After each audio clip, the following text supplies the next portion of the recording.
Boss culture, the all-powerful Chinese boss versus the call me Jeff American manager. Picture this. You start a new job in Beijing. On your very first day, the office grows quiet. Suddenly the boss walks in. Everyone springs to their feet, heads bow slightly. Some employees shuffle papers furiously to look busy. The boss gives a single nod, and the room exhales in relief. The vibe? Somewhere between military drill and royal court. Now fly to Silicon Valley. You started a trendy tech company. The manager strolls in wearing sneakers, sipping an oat milk latte. He plops into a beanbag chair and says, "Hey team, just call me Jeff."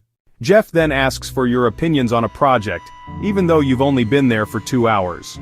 The vibe? Somewhere between summer camp and a TED Talk.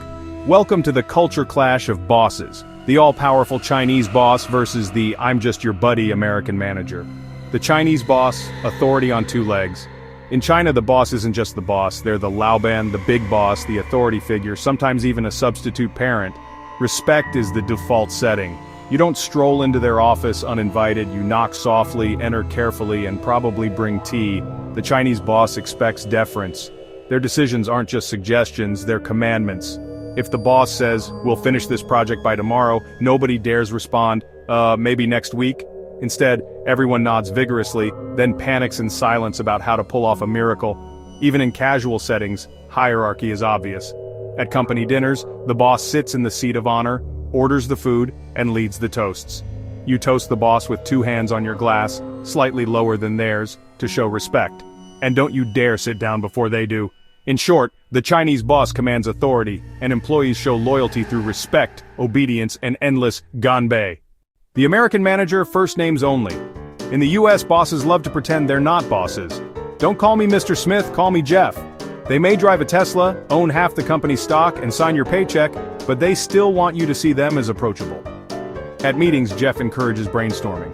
He might say, "There are no bad ideas here," even though, let's be honest, some ideas are terrible. Still, the point is that everyone gets to speak, even the intern who's been there for 2 days. Work dinners, totally different vibe. The boss might grab a burger and beer like everyone else, then joke about how bad they are at golf. Nobody stands when Jeff walks in, and nobody clinks glasses in his honor. If anything, employees might tease him, and Jeff laughs, because in America, a cool boss is respected more than a strict one. Meetings, stage play versus group therapy, the contrast really shines in meetings. Chinese meeting, the boss speaks, everyone listens. If employees talk, it's usually to agree or expand politely. Dissent is rare. Contradicting the boss can feel like career suicide. Silence often means agreement, or at least submission. American meeting. The manager facilitates. Employees argue openly. "I disagree, Jeff. That's not the right direction, Jeff." Great discussion! In China, meetings showcase hierarchy. In America, meetings showcase democracy, or chaos depending on your patience. The fear factor versus the chill factor. The Chinese boss inspires fear and respect. Employees work late into the night, not always because the project demands it, but because leaving before the boss leaves feels disloyal. There's even a saying, "If the boss is still in the office, you'd better not pack up." The American manager inspires comfort, or tries to. Work-life balance is valued. If Jeff sees you still at your desk at 9 p.m., he might say, "Go home, dude." And he means it. Americans show loyalty by producing results, not by sitting in the office until midnight. Social life with the boss.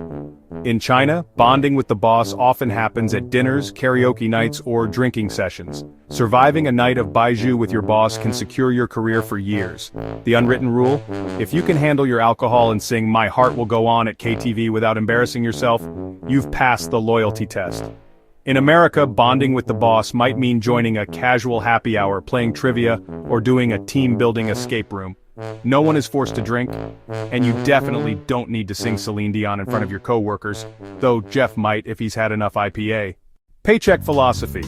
The way bosses see pay also reflects the culture. Chinese boss rewards loyalty and endurance. If you stay with the company long enough and prove you'll sacrifice for the team, you'll be rewarded eventually. Promotions are tied to patience and respect. American manager rewards results and initiative. If you outperform quickly, you might climb fast, even if you've only been there a year. Promotions are tied to achievement, not endurance. Travel confusion. American in China, Jeff, now relocated to Beijing, strolls in saying, "Call me Jeff." The staff nods politely but keep calling him boss. He suggests brainstorming, but everyone stays quiet, waiting for his decision. Jeff thinks, why don't they speak up? The staff thinks, why won't he just tell us what to do? Chinese boss in America, Laoban moves to San Francisco and expects deference. He sits in the seat of honor at dinner and waits for toasts. The Americans start eating burgers before he picks up his fork. Horrified, he wonders if he's lost all authority. Both sides walk away confused, convinced the other culture has no idea how leadership works. Generational shifts. Times are changing. Younger Chinese professionals, especially in big cities, are warming up to more Western-style bosses. They want open dialogue, creativity, and work-life balance. Still, the deep-rooted respect for hierarchy remains. Meanwhile, some American companies are realizing that being too casual can blur boundaries.